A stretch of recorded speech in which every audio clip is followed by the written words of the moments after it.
총선이 끝난 지 넉 달이 다 돼가고 있습니다. 더불어민주당과 미래통합당은 최근 도당위원장을 새롭게 선출하며 내후년 지방선거와 대선을 앞두고 조직을 정비하고 있는데요. 그래서 마련한 연속대담, 오늘은 미래통합당 도당 신임위원장으로 선출된 장성철 위원장과 함께하겠습니다. 안녕하십니까? 네, 안녕하십니까? 축하드립니다. 예, 오랜만입니다. 네. 예. 귀한 분 모셨으니까 바로 본론으로 들어가겠습니다. 감사합니다. 네.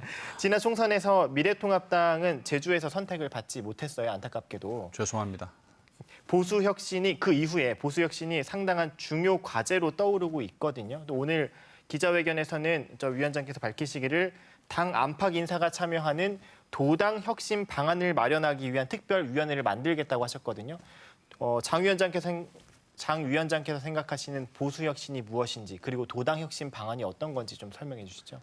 현재 저희 당을 이끌고 있는 김종인 비대위원장께서 잘 말씀을 했듯이 국민들은 먹고 사는 문제, 민생 문제를 누가 더 잘 해결할 것이냐 여기에 관심을 갖고 있기 때문에 누가 그 일을 더 잘할 것이냐는 경쟁을 하는 게 저는 혁신의 과제다 이렇게 생각을 하고요. 네. 또 정당의 존재 이유가 역시 국민, 도민 아니겠습니까? 그렇죠. 그런 차원에서 이번 도당 혁신위원회 구성 방침을 밝힌 것도 당 내부의 시각만이 아니라 당 외부에 있는 혁신을 바라는 그런 도민들의 목소리를 과감하게 당 운영에 반영하기 위한 그런 조치로서 오늘 발표를 했습니다. 앞으로 추후 작업들을 계속해 나갈 예정이시죠? 조만간에 당 혁신위원회 인사들을요 구성하면 곧바로 발표하고 활동에 돌입하겠습니다. 네. 원희룡 지사가 지난 총선 과정에서 미래통합당에 복귀한 이후에 보수를 혁신할 인물로서 대권 후보로까지 계속 거론되고 있는 상황인데요. 언론이 그렇게 만들었잖아요. 그렇습니까? 네. 네. 원희룡 지사는 그럼 장 위원장께서 생각하시기에 원희룡 지사는 보수혁신이라는 가치관에 부합하는 인물입니까? 보수 혁신이냐 혹은 뭐 어떤 새로운 그 국가적 의제를 떠안을 것이냐 이런 관점이 아니라 누가 이 대한민국의 어려운 위기 상황을 잘 타개할 수 있느냐 그렇죠. 그런 측면에서 바라봐야 된다고 생각을 하고요.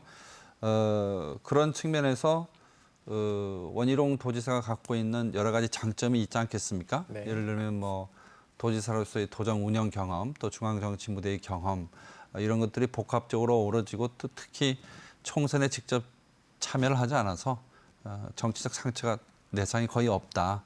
이게 우리 당의 입장에서는 상당히 좀 중요한 자산이 아니냐. 그런 여론들이 전 모아지고 있다. 그런 판단을 하고 있습니다. 네. 언론에서도 원희룡 지사의 어떤 대망론, 대권 도전에 대해서 좀 부추기는 측면이 있다고 말씀하셨는데 부추긴다는 표현 안 썼어요. 언론에서 그렇게 얘기했다. 얘기하고 있다. 너무 네. 폄하하시면 안 되죠. 알겠습니다. 원희룡 지사의 대권 행보로 도정에 소홀한다라는 비판도 있거든요. 이에 대해서는 어떻게 생각하십니까? 제주도 사람이기 때문에 대권 도전 안 된다. 대권 도전 할 수 없다. 전 이런 생각, 이런 주장에는 동의할 수 없고요. 네.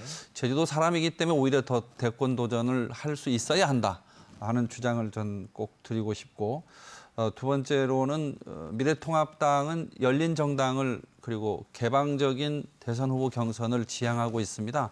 자유롭게 누구나 원하는 사람은 도전할 수 있는 거기 때문에 그런 사람 중에 하나로서 원희룡 지사가 대선 도전에 대한 뜻을 밝히는 것은 당원의 한 사람으로서 도당위원장으로서도 저는 환영할 일이라고 생각을 하고요. 그러면서도 도당위원장은 어쨌든 공정한 그 대선 관리를 당의 책임자들이 해야 되기 때문에 네. 특정 후보에게 기우는 그런 도당 운영은 해서는 안 된다 하는 그런 마음가짐을 갖고 있습니다. 대신에 어쨌든 도정에 소홀한다는 비판과 또 대선 주자로서의 행보 네. 이 두 가지가 잘 조화가 돼서 또 두 가지를 이렇게 잘 조화를 시킬 수 있는 역량이 있지 않느냐 그런 역량을 좀 더 적극적으로 발휘해 주면 좋겠고요. 그러면서도 제가 도당위원장이 되기까지 총선이 끝나고 나서 여러 가지 과정을 겪으면서 많은 분들을 만났는데 정말 도민들이 어렵습니다. 이게 문재인 정부의 경제 실정 그리고 거기에 겹쳐 있는 코로나19 위기 상황 네. 이런 것들을 고려해서 도민들이 정말로 피부에 와닿는 그런 도정 시책을 해주셔야 되지 않겠나 그런 말씀 드리겠습니다. 네, 알겠습니다. 그럼 또 다음 주제로 넘어가서 4.3 특별법 얘기를 안 할 수가 없거든요. 최근에 4.3 특별법 개정안이 발의됐는데 여기에 미래통합당 황보승희 의원 단 한 명만 참가했어요. 그래서 일각에서는 미래통합당이 아직도 좀 4.3 특별법에 대해서 적극적이지 않다 이런 평가가 나오고 있거든요. 어떻게 4.3만 되면요. 언론이 너무 편향적이에요. 지금 앵커님도 편향적이에요. 황보승 의원 미래통합당 의원 한 명만 참여한 것도 그것만 뉴스가 되냐. 생각을 해보면 나머지 한 40명의 민주당 의원들은 왜 서명 안 했어요? 네. 지금 미래통합당이냐 민주당이냐를 떠나서 제주 4.3 특별법 개정안 국회 통과의 관건은요. 네. 기획재정부가 여기에 동의하는 겁니다. 배보상에 대해서. 기재부 설득했다는 말씀 들으셨습니까? 민주당 의원들 130명이 모였어요. 똘똘. 네. 그럼 설득하셨습니까? 설득을 못했지 않습니까? 그건 내일 송재호 위원장 모시고 그런 것들이 설득이 됐다라고 국민들한테 발표를 했다면 아마 거당적으로 이 부분에 대해서는 참여가 있었을 것이다. 그러나 책임 있는 정당이 특정 정당이 발의했다고 해서 선뜻 그게 다 서명하는 것이 옳은 거냐 아니면 세세하게 병합 심리나 조문 심사를 하는 과정에서 의견을 내는 게 바람직하냐 하는 것은 저는 후자라고 생각합니다. 야당의 존재 이유가 있는 거 아니겠습니까? 그렇죠. 그런 차원에서 저는 민주당이 낸 법률안에 대해서 진상규명, 명예회복, 배보상이라고 하는 4.3의 해결 과제에 정말 적합한 조항들인지에 대해서는 세세하게 들여다볼 그럴 생각을 갖고 있습니다. 그러면 그 조금 더 질문 확대해서 지금 도당위원장으로 되셨으니까 물론 안타깝게도 제주도 소속 그 국회의원 없지만 미래통합당 안에 어떤 다른 지역이지만 다른 의원을 통해서라도 어떤 4.3 특별법 개정안 발의 노력 혹시 하실 계획이 있으십니까? 발의가 중요합니까? 통과가 중요합니까? 통과가 왜 이렇게 중요합니다. 편향돼서 말씀하십니까? 나중에 보십시오. 통과 과정에 미래통합당이 어떤 역할을 하는지를 갖고 판단하십시오. 그리고 현재의 법안에 대해서 쟁점에 대해서 아직 공론화가 돼 있지 않습니까? 네.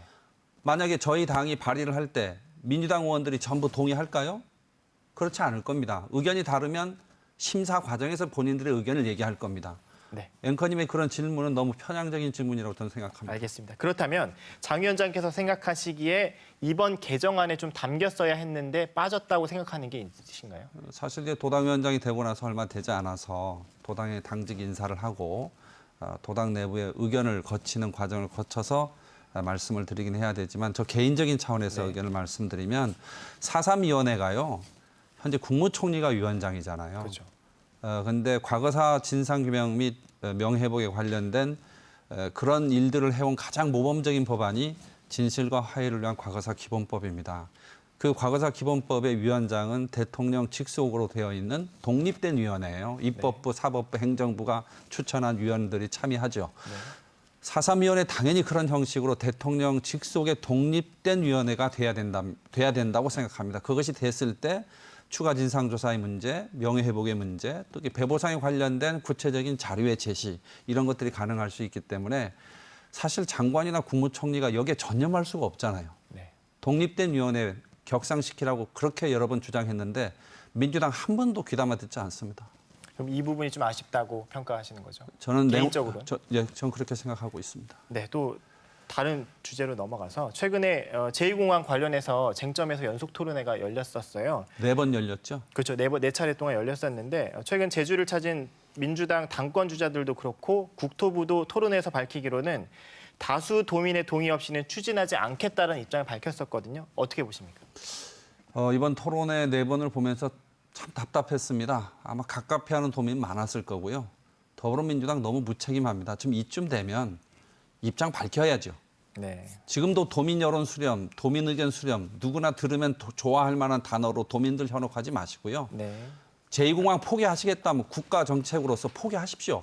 그거에 대해서 도민들이 평가할 수 있지 않습니까? 네. 그렇다면 지금 국토부가 얘기한 건 문재인 정부가 얘기한 겁니다. 네. 만약에 국토부 관계자가 저렇게 얘기한 것이 문재인 정부의 공식 입장이라면 공식적으로 제주지역 국회의원 3명, 네. 그리고 국토부 장관, 총리 왜 솔직하게 말을 하지 못합니까? 그럼 우리 위원장께서도 하나의 어떤 좀 막중한 역할을 맡으셨으니까 주민 의견 수렴 방법에 대해서도 같이 고민하고 함께 해주셨으면 좋겠습니다. 주민 의견 수렴이라는 것 자체가요. 실제로는 제2공항을 지지부진하게 만들고 반대하기 위해서 만든 프레임이에요. 네. 원래 2019년 11월에 민주당에서 공론화 투기를 갈등 해소 투기로 만들었죠. 네. 공론화 투기 포기했지 않습니까? 그럼 알겠습니다. 공론화를 포기했으면 지금은 갈등 해소에 주력을 해야 되는데 지금도 공론화하자 그 얘기를 반복하고 있어요. 네. 위원장님 다음번에 또 모셔서 더 이 얘기는 좀 길게 더 들어야 될 것 좀 같네요. 길게 불러주십시오. 네, 알겠습니다. 고생하셨습니다. 감사합니다. 감사합니다.